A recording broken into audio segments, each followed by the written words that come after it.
This week on Myth, we're traveling to New Zealand for a Maori tale of fiery passion. You'll learn that volcanoes can fall in love, that you should be careful where you sleep, and that the very mountains can literally move. Then, in Gods and Monsters, Maui is going to attempt his most audacious trick yet.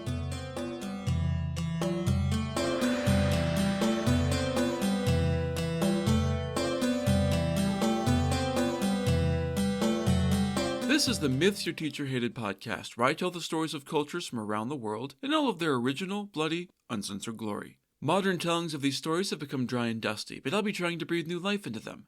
This is episode 138, Battle of the Volcanoes. As always, this episode is not safe for work. I know that this is technically episode 138, because I just said that, but counting up all of the multi-part sagas, this is officially Myth's 200th episode. Holy crap, people. It took us almost 8 years to get here, and I am so grateful to all of you for sticking with me on this weird, wild journey. Seriously, you are all the best, and you make all of this worth doing. Okay, enough gushing, on with the show. We're heading back to the windswept mountains of New Zealand for an ancient tale of love, loss, and longing. This story comes from the New Zealand Herald, as told by Te Kakenga Kawiri Bashari. We typically think of mountains as being symbols of steady, enduring, and literally rock-steady stability, but that's not always the case, especially in the heavily volcanic Ring of Fire. As we've seen in some previous episodes, an erupting volcano is anything but still.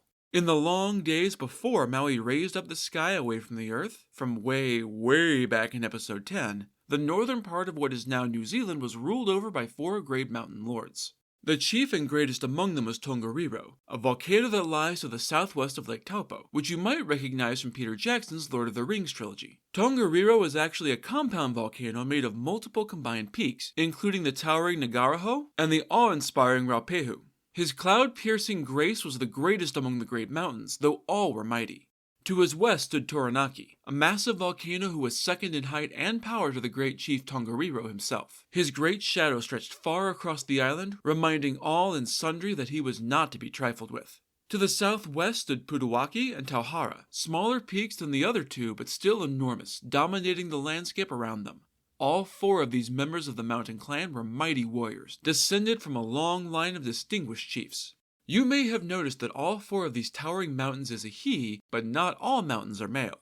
Unfortunately for them, however, there was only one female mountain anywhere near them, though she was beautiful enough to more than make up for being alone. She was Pahanga Te Pare Uenuku, whose name means woman sheltered by a rainbow halo, and that is exactly what she was.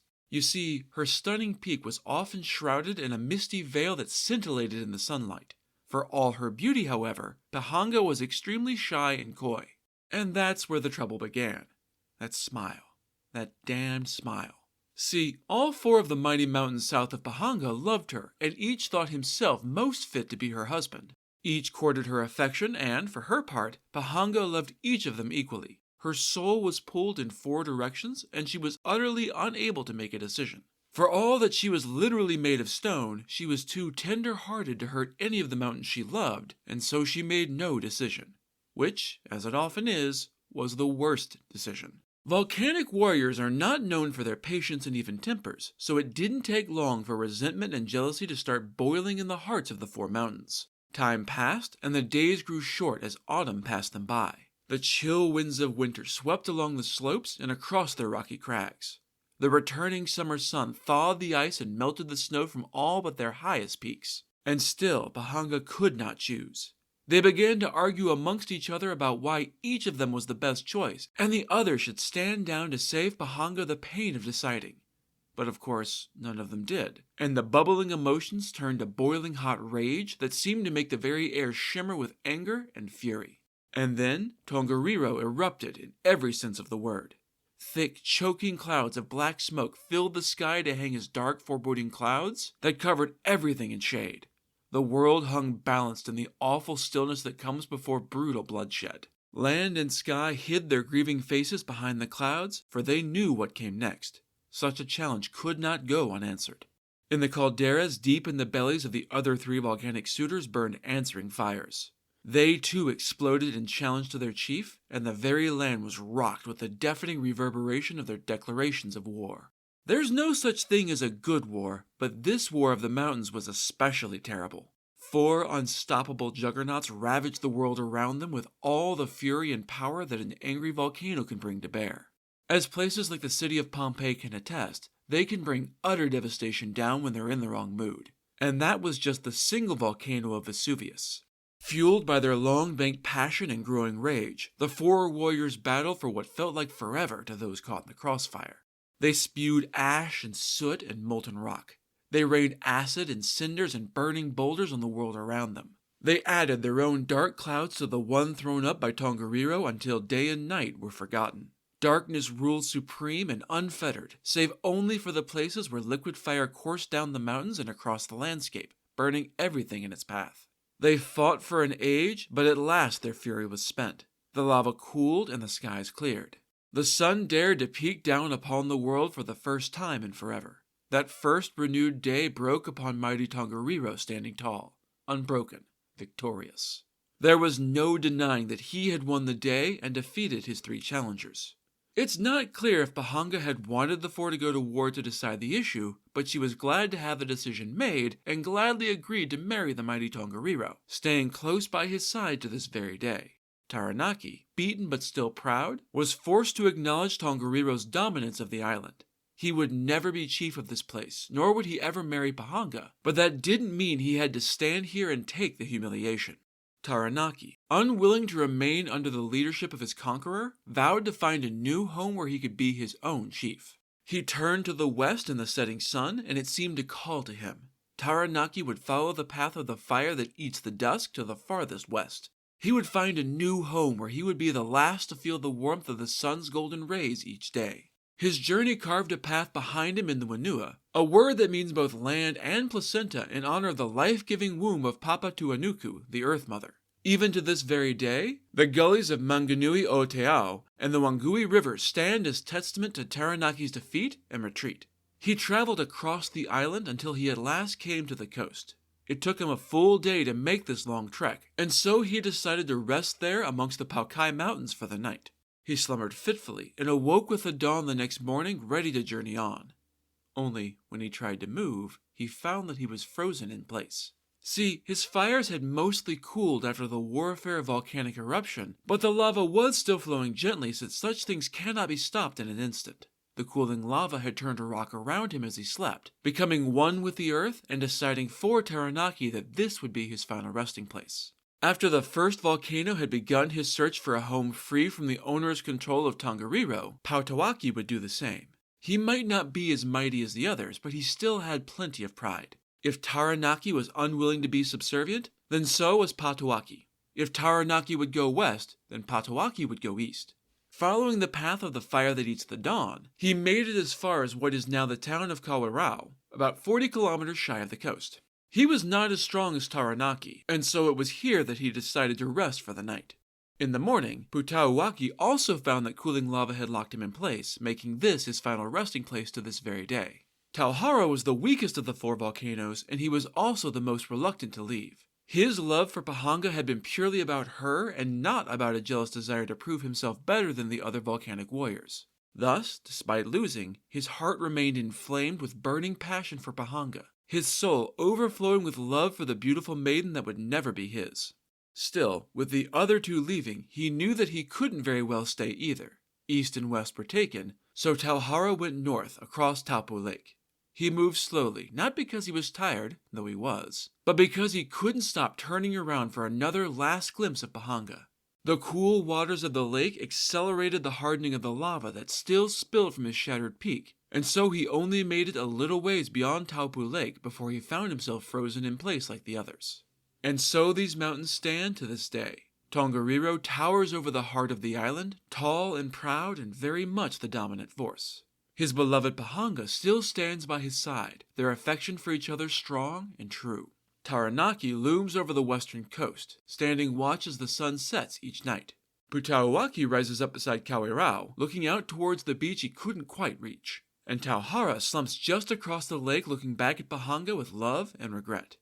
This arrangement has maintained the peace between them ever since, but that doesn't mean it always will. Volcanoes can be temperamental after all, so it's always possible they could decide to go to war once again if they decided there was cause. It should come as no surprise that there are multiple variations on this tale, with different tribes including different mountains in the epic struggle, depending on where they were and which locations were important to them. Some include Nugaruho, which you might recognize from her role as Mount Doom, as a second wife to Tongariro. Others include Wakaari, aka White Island, Pepeo Eotea, aka the Volcanoes Rocks, and or Mount Ahora, aka Whale Island, each of whom fled away from the island and out to sea before becoming fixed in place.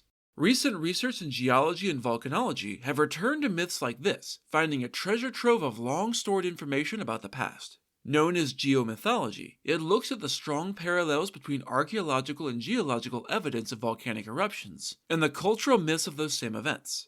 It was originally proposed in 1968, but it wasn't until the 2000s that it began to pick up speed. Investigating the sites of these mythological struggles reveals proof that these titanic eruptions did take place at more or less where and when the stories say they did. Modern investigations can often not only prove that it happened, but confirm the direction and number of such events as tidal waves, meteor strikes, and yes, volcanic eruptions. It just goes to show that there is a surprising amount of truth tucked away in these fantastical stories. And so, with peace achieved, at least for the moment, it's time for Gods and Monsters. This is a segment where I get into a little more detail about the personalities and history of one of the gods or monsters from this week's pantheon that was not discussed in the main story. This week's god is our old friend Maui. We haven't visited this most excellent of trickster gods since back in episode 88, where we covered his Promethean task of bringing fire to humanity. That's just one of numerous stories of Maui risking life and limb in order to try and improve the lot of humanity. If you've seen Moana, and if you haven't, go watch it now, then you probably remember the incredible litany of deeds that the animated Maui recites as he's distracting Moana to steal her boat. There was one feat that was left out of the song, and today, you're going to find out why. As usual, there are a variety of versions of this story, but the most complete one comes from the Maori of New Zealand, as recorded in Legends of Maui, a demigod of Polynesia by W.D. Westervelt in 1910. Having already made the lives of the people of his home island less short and shitty, Maui decided that there was only one gift left to steal: life itself. Specifically, Maui began to think about how he could possibly achieve victory over the cold embrace of death. He loved his people with all his spirit, and it wounded him deeply whenever he lost one. Death was the one enemy of mankind that he hadn't figured out how to outrun or outwit. Yet. Maui was clever and he was determined, so he set his considerable gifts to solving the problem. He had reason to feel responsible for the plight of mankind.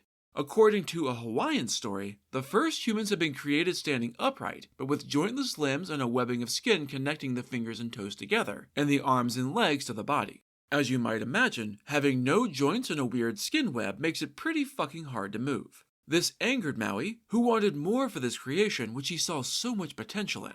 In his fury, he broke the limbs of the wrists, elbows, ankles, knees, shoulders, and hips. That done, he tore the webbing of skin, freeing the trapped limbs. This allowed humans to move freely from place to place now, but they still had no fingers or toes, which makes it kind of hard to use tools. It was up to them to evolve at this point. Hunger drove them to climb into the mountains in search of food. The brambles and rocks sliced open their feet as they climbed, creating toes. Splintered bamboo ravaged their hands as they pawed for food, creating fingers. Thus, it was Maui who made humans what they now were. Given his long string of successes, Maui was understandably confident in his ability to conquer death. Having only the kernel of the idea, the demigod decided to seek out the counsel of his father, Makeatutara, who just so happened to be the god of the underworld. This naturally gave him an insight into the workings of death, but, like with Hades and Thanatos in the Greek pantheon, he was the god of the dead, not the god of death. Important distinction. Makeatutara was less enthusiastic about his son's plan.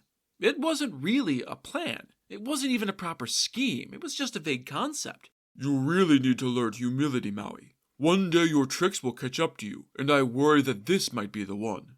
After that stunt you pulled with stealing fire from your grandmother, Mauhuika, your other divine ancestors and relatives aren't exactly thrilled with you. Maui scoffed. You think I give a shit what those old windbags think? You can't stop the goat, baby. Don't stop, never stopping. Makeatutara sighed in the way that only a long-suffering parent can when watching a teenager barrel towards bad life decisions. It's not like I can stop you from doing whatever you want, but you should really think twice about this. If you're serious about conquering death, you're going to come up against someone too powerful to overcome with any of your clever tricks. You need to be careful." Maui laughed scornfully. "And who exactly is this oh-so-powerful windbag? Who's going to defeat the great Maui?" "Hina Nui Te Po, the great goddess of the night and the guardian of life and death. You know, the one you have to literally defeat to achieve this absurd dream of immortality for the humans." Back in the time when Maui had fished the islands out of the sea, Hina Nui Te Po had taken one of the smaller, more remote islands as her own. She dwelt there alone and was happy with that situation. Each evening, the sun set into the ocean and its last rays set the thatch of her roof ablaze with scintillating light. The great Hine would step out into the dying light, and she herself would flash to life with glorious color that could be seen sparkling on the horizon's edge. Makea Tutara had not approved of Maui's foolhardy quest, so he was not eager to tell his son where the goddess dwelt. As they stood at the edge of the underworld's entrance, the sun was setting and the mysterious light far out over the water caught his observant eye. He knew enough about heroic quests by now to know that strange occurrences like that should always be followed up on. Well, now isn't that interesting? Maybe we should go check that weird light out. What you say, Dad? Is that her? The underworld god sighed in deep reservation. You already know the answer to that. Please, my son, do not do this. You are of my divine blood, but you are also mortal. When I chanted the sacred ceremony in your childhood, I kind of forgot part of the ceremony. You'll never grow old, but you are still able to die. There's no guarantee that you'll be safe. No mortal can live forever, not even you. I know that, Dad. I wouldn't be much of a hero if there was no risk after all. But enough of that. Tell me about Hina Nui Te Po. What's she like? You've seen the light in the distant sky. Her flashing eyes are as dark as emeralds, but they can see incredibly well over great distances. Her teeth are as hard and sharp as volcanic glass, and a mouth as wide and gaping as a shark's. And her hair floats about her head like seaweed. She is incredibly dangerous, Maui. That sobered the demigod up a little. He knew this was dangerous, but the reality of it was setting in a little. He looked up into the night sky as he tried to formulate a plan, and his gaze was drawn to the pale luminescence of the moon. His thoughts drifted back to the night he had snared the moon and prevented her from escaping. Now, she bathed in the waters of life, forced to return night after night so that humanity could have a light in the darkness. Back then, he'd made his first play at immortality, of a sort. You bathe in the waters of life, so how about this? Let death be short. As you yourself die each night and return renewed the next, let men die and be revived. The moon was in no mood to be compliant, what with being lassoed and all. Fuck that. Let death be very, very long, and let man's last breath be a sigh of regret and sorrow. When he dies, let him descend into darkness and become like the depths of the earth itself. Let those he leaves behind weep and wail at his passing, mourning something that will never come again.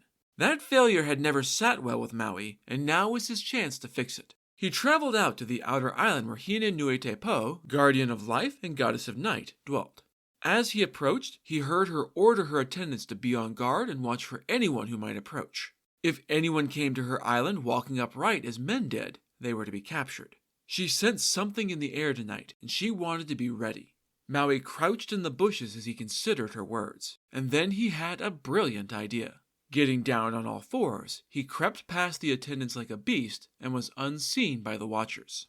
At the center of the island, he found the place of life, the hut where the goddess dwelt. He crept inside and stole some of her food, then snuck back out again. No one saw him as he escaped, and returned to his own home island where his brothers lived. He showed them his captured prize. This is step 1 of my plan to achieve immortality for everyone, but I need you to come with me for step 2. The story isn't at all clear about what stealing the food does exactly. My best guess is that eating it gives Maui a small piece of the goddess's power, so that he can do what he does next. His brothers were convinced to go with Maui into the darkness of the night of death, which was a very dangerous place to be. On the way, the demigod changed all of them to birds so that they could approach unseen. I have to wonder why he didn't do that before when he was trying to avoid walking upright, but maybe he needed his hands to steal the food. I mean, my dog manages theft without hands pretty well, but she also eats it immediately. Either way, they came to the house of the goddess on her lonely island as the sun was setting on the next day. Maui changed back into human form, but warned his bird brothers to remain silent. He was about to do the hardest thing he had ever done, so they couldn't make a sound. What's more, they were tasked with making sure the actual birds obeyed as well. Okay, here's what's about to happen. to achieve life without death, I have to climb into Hina Nui Te Po's mouth and make my way down into her womb. It's all symbolic and shit. You absolutely cannot laugh while I'm inside her. I'll make my way through her body and back out her vagina in a literal and symbolic rebirth. Once I'm safely out again, then you can laugh/tweet. His brothers were understandably worried about him. Maui, that sounds unbelievably dangerous. You know that's a goddess, right? You'll die if you go inside her. The trickster shook his head. As long as you don't make a sound, I'll be okay. If I can make it all the way from her mouth to her vagina, I'll live and she'll be the one to die, and then no one else will ever have to.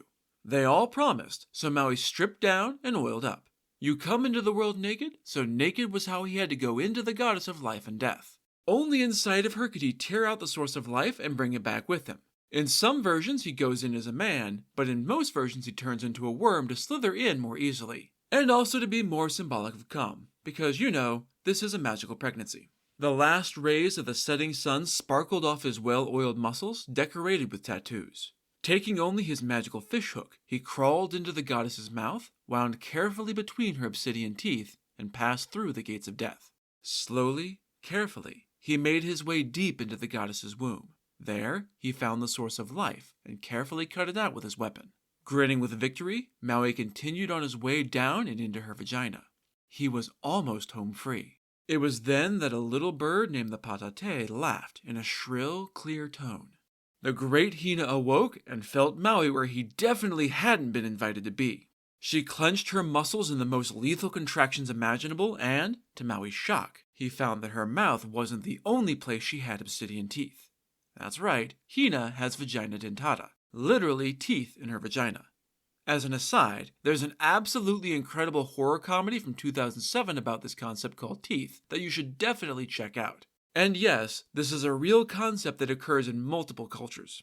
As Maui desperately crawled toward his rebirth, the teeth crunched down on his body and sliced him into two bloody halves.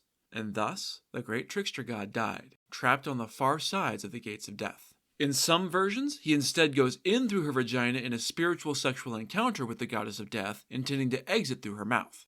Depending on the version, he's either chewed to pieces by her normal mouth teeth, or he's forced to turn around and try to return the way he'd come, only to die upon the vagina dentata.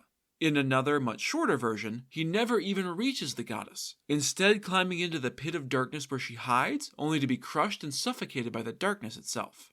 However it worked, Maui was definitely dead. His mutilated body was soon expelled from the goddess in a bloody mess. His brothers gathered up the corpse and carried it away. It was buried in a cave called Te Ana Ihana, or the cave dug out, which had been prepared as a burial place. See, I was a little less than direct earlier. Makea Tutara hadn't just warned Maui that he was vulnerable, he had warned that his death had been fated, though no one knew the time or place, as of course no mortal does. When she learned about his passing, Maui's wife Hina, different from the vagina dentata goddess, made war upon the gods and spirits. She killed as many as she could, which wouldn't have been possible if Maui had succeeded, to avenge her husband's death. It helped. A little. Maui was dead, but his legacy lived on through his children, and many of the great heroes of old are said to be descended from him. And thus, with the passing of the great trickster god, also passed any chance for immortality. That's it for this episode of Myths Your Teacher Hated. Keep up with new episodes on our Facebook page, on iTunes, on TuneIn, on Verbal, and on Spotify. Or you can follow us on Twitter as @HardcoreMyth, on Instagram as Myths Your Teacher Hated Pod, and on Tumblr as Myths Your Teacher Hated. You can also find news and episodes on our website at mythsyourteacherhated.com. If you have any questions, any gods or monsters you want to learn about, or any ideas for future stories that you'd like to hear, feel free to drop me a line. I'm trying to pull as much material from as many different cultures as possible, but there are all sorts of stories I've never heard, so suggestions are appreciated. The theme music is by Tiny Cheese Puff. Next time, we're heading to London to discover the origins of King Arthur, the once and future king. You'll see that Revenge of the Nerds borrowed a dirty trick from Merlin, that it's hard to say no to the king, and that you can never quite seem to get rid of the Saxons. Then, in Gods and Monsters, we're headed to the little town of Hamlin in Saxony to try and deal with their little rat problem. That's all for now. Thanks for listening.